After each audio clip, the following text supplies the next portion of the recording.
Hi, I'm Paige. Welcome back to my kitchen. You're watching the next episode of Doing It with Paigey.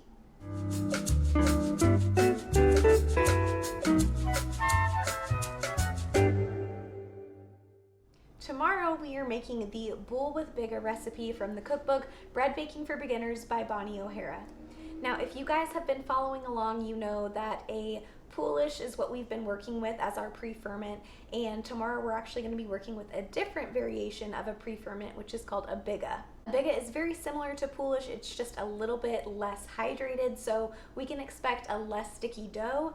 Again, if you've been following along, you know that our Poolish was extremely hydrated, at sometimes very difficult to knead, so I'm very much looking forward to a break from that. So I'm going to go ahead and prepare our Biga in just a second, and I'm going to let it ferment for 16 hours this week. We did that with our Poolish last week with the baguettes, and it just had a really great flavor, so I'm looking to push the ferment on this a little bit longer this week. I don't want to be repetitive, but we have covered many of these steps in the previous videos. For any of you new viewers at home that haven't been following this series, I think this recipe would be a really good starting point if you haven't experimented with a pre-fermented bread before. It's really just kind of a stepping stone and a beginner recipe before you jump into something a little bit more advanced like sourdough breads. Now I'm going to use the same technique that I used last week, and I'm going to put our Biga in a Biga bowl. And tomorrow I'll add all of our dry ingredients directly on top of this, and our bread will be made in the same bowl. So it minimizes dishes a little bit for you. With all that being said, I'm really excited to get started on this, so let's go ahead and start weighing out our ingredients. We're going to start off by weighing out our all-purpose flour, a little bit of yeast, and our water. Just like with the Poolish that we've been making for the last couple of weeks, this recipe again doesn't tell you what temperature to have your water at for your Biga, so I really do like to go off the temperature calculations for your water on page 21 in your book. I'm going to start off by pouring our water into the large bowl and adding our yeast directly on top of this, and I'm just going to give this a good whisk until it gets pretty bubbly. We'll then add our flour directly on top of this mixture and stir this up with a rubber spatula. You could also use your hand or a spoon. As you can see, this is a lot drier than what we're used to working with our Poolish the past couple of weeks. You may need to spend a little bit extra time mixing this up.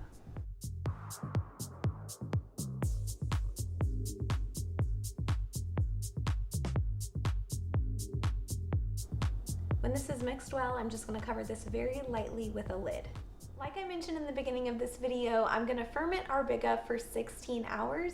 If you're making this recipe at home and you don't want to ferment for that long, you could easily do anything from 12 to 16 hours if that works better for you. I'm going to let this hang out overnight and we'll come back and check it in the morning. Hey, we're back. It's been about 16 hours. Our Biga is done fermenting. Let's go ahead and see what it looks like.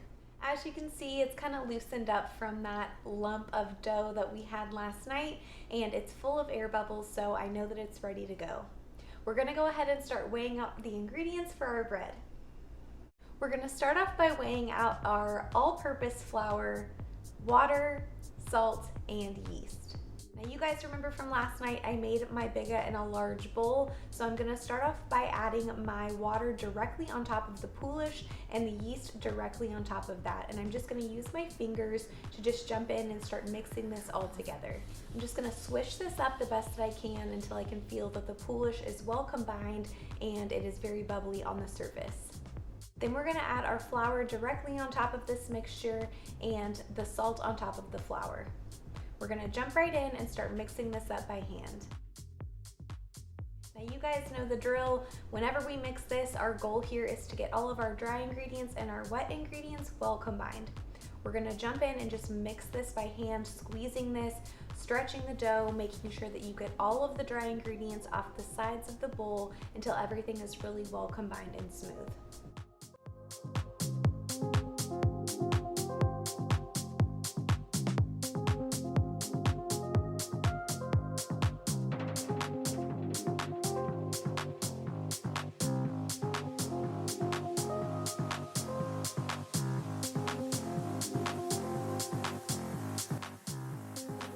It took me about 4 minutes to mix this total, so just keep that in mind when you're mixing, to just be patient and wait until you get it really, really stretchy like this.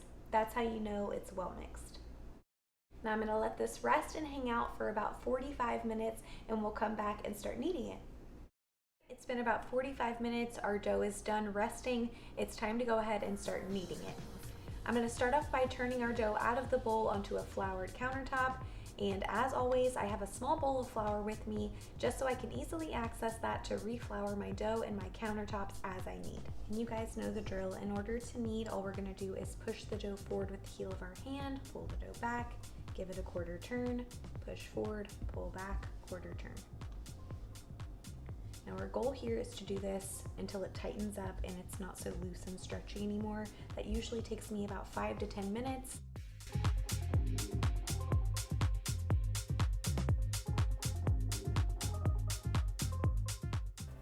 Now as you can see, I've sped up that motion a little bit, that push forward, pull back. So this is just my method. I push forward, pull it back all in one motion. So push forward, I kind of grab it at the end and pull this back. And all the while, I'm kind of giving it a quarter turn while I'm doing that.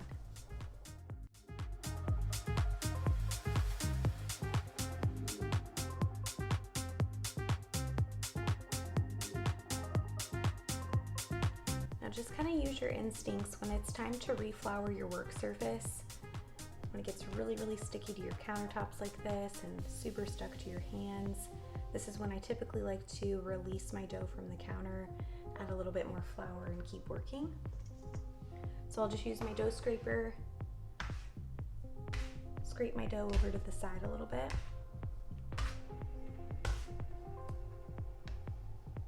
Grab a little bit of flour from my bowl and add a little bit more flour to the countertops as well as my dough. I'll scoot this back over to the floured area of my countertop and just continue to knead it from there.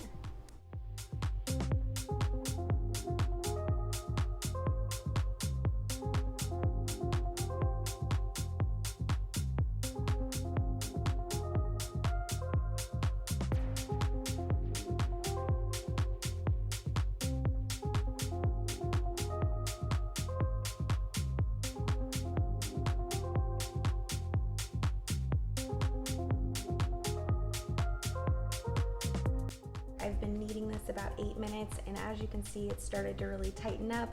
It's not really as flat and stretchy as it was when we first started kneading it. So what I'm gonna do is get this back to the bowl. We're gonna let this rise for about 3 hours, and at the 1.5 hour mark, we're gonna come back and give it a set of folds. I'm gonna cover this up with a floured kitchen towel, and we'll let this rise for 1.5 hours. All right, we're about halfway through the rise. I'm gonna go all around our dough, giving this a set of folds. All we'll do is just start from one side, grab the dough, and fold it to meet the other side. We're gonna go all around doing this once or twice until this is a tight ball.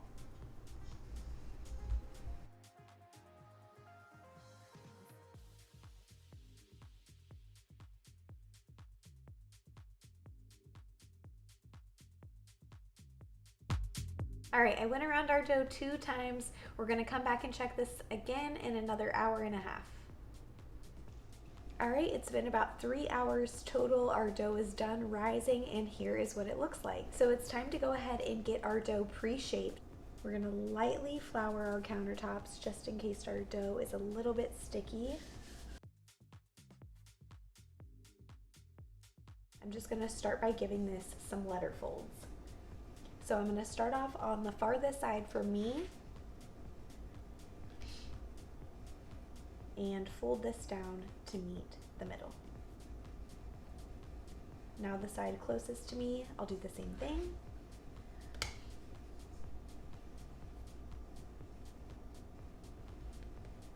Same from the left.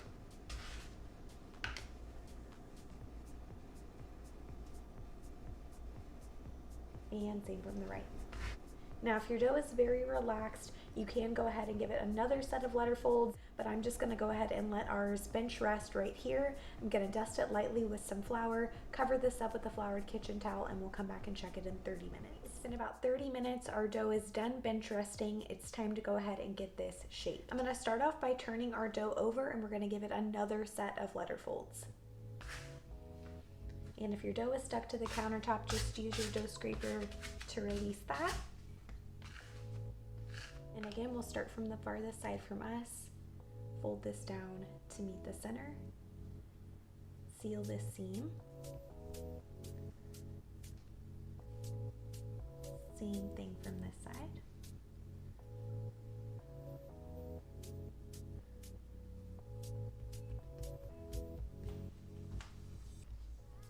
From the left.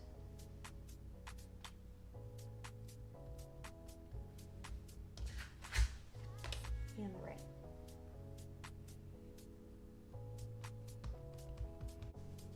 I'm going to add a little bit of flour to my countertops here because we're going to turn our dough over. We're just going to tuck our hands underneath the dough, just turn it in a circular motion to create some tension across the top of the loaf.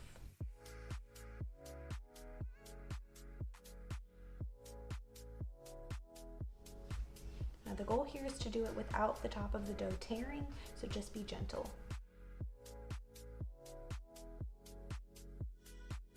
Once you've created some even tension across the top of your loaf, we're going to place this in a proofing basket seam side up, and we're going to let this proof for about an hour to an hour and a half until this is very pillowy and ready to go. While our dough is proofing, I'm going to go ahead and preheat my oven as well as my Dutch oven. I know that may seem like a really long time to have both of those preheating, especially in the summer months, but you really do want a super hot Dutch oven to create steam for your bread to rise. I'll come back and check in with you guys in about an hour and a half. All right, it's been about an hour and a half. Our dough is done proofing, and here is what it looks like. Now I'm going to show you how I can tell this is done proofing. If you poke the dough and it leaves an indent, that means it's ready to go. If you poke it and it springs right back up, it needs more time, but this is ready. So I'm going to take our hot Dutch oven out of the oven, and I'm going to get this scored. So we're going to flip this out of the proofing basket, and I'm going to score this a little bit differently today. I'm going to try kind of a star or firework design on this. Feel free to score this however you like. Now, a couple of weeks ago, my bread came out a little bit misshapen because I used parchment paper to drop it into the Dutch oven. So this week I'm going to try to drop my dough into my very hot Dutch oven super carefully so I can see if I can get it shaped any better. So you might have noticed our dough got a little bit deflated and misshapen when I tried to score that and kind of pick it up and put it into the Dutch oven. I'm not going to let that get me down though. I popped this in the oven. We're going to bake it with the lid on for about 25 minutes. I'm then going to take off the lid and bake it for an additional 20 minutes so it can get nice and brown, and hopefully it looks good.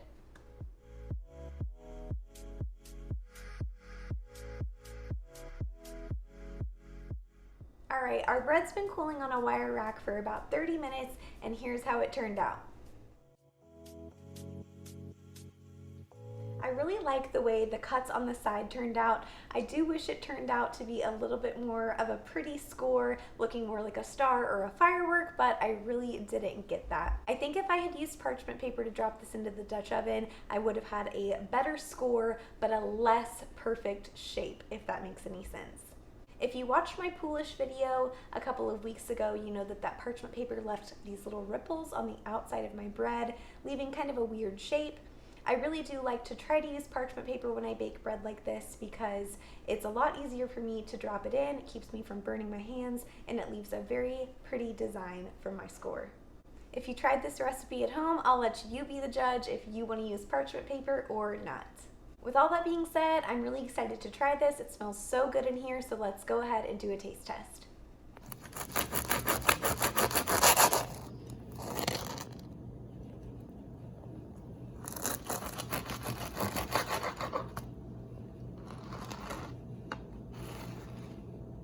After cutting into it, it definitely has more of an open crumb than our Poolish, which I'm really happy about.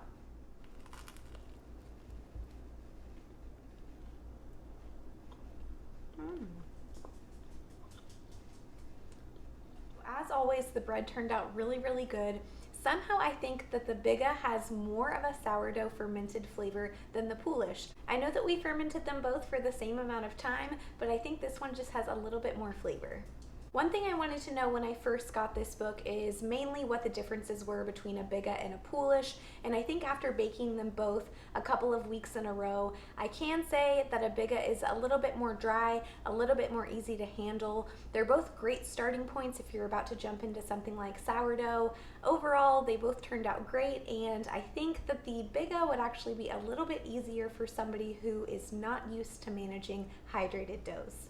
Now be sure to tune in next week because we're making a really fun recipe. We are making ciabatta for the first time, and I'm trying to decide if I should maybe make some really good sandwiches out of that bread. So let me know in the comments what you guys think about that. If you like this video, be sure to give it a thumbs up, be sure to subscribe, and thanks again for watching Dough in It with Paigey. I'll see you guys next time.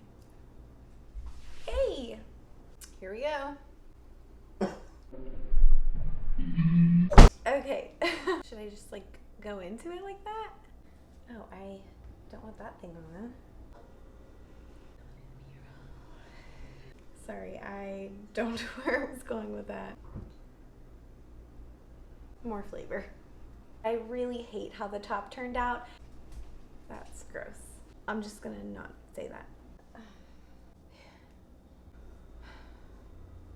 It's burning up.